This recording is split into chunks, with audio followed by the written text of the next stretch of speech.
Our nutritionist Diana Steele joins us now to talk about nutrition. We have lots of callers. Great. So let's go to Lisa from Cloverdale. Hi, Lisa. Hi. What's your question? I have an 11-month-old, and I'm trying to wean her, and she's not taking anything in the bottle or a cup or any other device.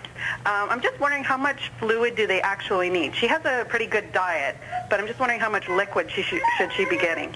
One of the most important things to monitor is how many wet diapers you're getting in the day. And if that's not changing and you're still getting consistent wet diapers, like at least 3 in a day, and make sure you are monitoring that and discuss it with your family doctor. But likely she's probably getting enough fluid through her food if she's eating fruits and vegetables. And you can also try using just a regular cup that doesn't actually have a sippy top on it and hold it for her. And sure, there might be a little bit of mess, but it's sometimes just a challenge to have them put something else other than the nipple in their mouth. The other thing you can do is have somebody else in the family try and give the bottle when you're not there. Because if she knows that you're there and the option is to go for the breast, then that might be something that she would prefer. And so you need to try and have somebody else sort of get in there and introduce it.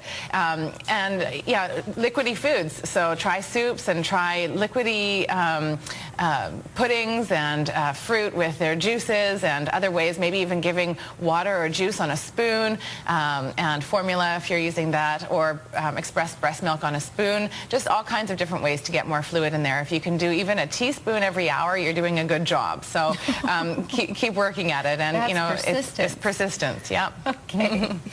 Shelley's calling from Cloverdale. Hi, Shelley. Good afternoon, ladies. Hi there. I'm calling about either a supplement or a herbal vitamin mineral if you're taking. I had some blood work done, and my white blood cells are going down really low, and my liver is going up high. So I'm not sure if supplements or herbals can cause this type of problem. Are you taking any? I stopped taking it because my doctor said to stop taking it. Okay. Now, I don't know. I can't really diagnose anything like that, but I would definitely follow your doctor's advice. So if he has recommended that you go off the herbal supplements and the vitamin supplements so that they can see what is actually going on, it's a very good recommendation. And just eat your food as normal, and then they'll probably check that again. So I would just follow your doctor's advice. Okay, let's go to Nicole. She's calling from Ladner. Hi, Nicole. Hi.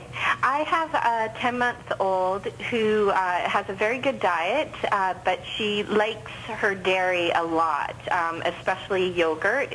She can easily eat 2 100-gram yogurts in one sitting. And I'm just wondering, do you have to be careful how much dairy they get? Well, if they're getting too much dairy, then you're likely going to be getting not enough of other foods. And so certainly if she's that hungry, I would probably recommend starting with other things. Before you even bring the yogurt out of the fridge, don't even let her see it.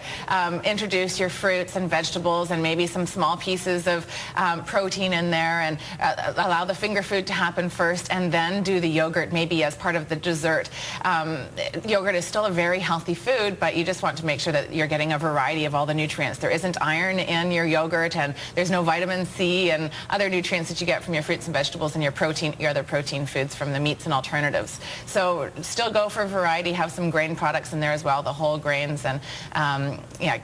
One yogurt at a sitting is probably enough, but you could still have 2 yogurts in a day, so that's not terrible, but I would just watch out for that variety. Remind people again how many times you have to introduce new foods to kids before they actually accept it. It could be 21 times. Wow. Yeah. See? So Again, the theme of this is persistence. It is, yeah, and not pushing. Right. Just trying to make the eating environment really relaxed and calm. And so just have it on their plate. If they don't eat it, that's fine. Let it go and do it the next time and the next time That's and the right. next time. And don't force. You can try and encourage them to take a bite, but if they feel any sort of anxiety around mealtime, then that's going to be a very difficult time for you. Yeah. And you also have to allow them to understand that you are recognizing their needs, and that they are controlling the situation. As they get older, it's really important to give them some control. Okay. David is calling in White Rock. Hi, David.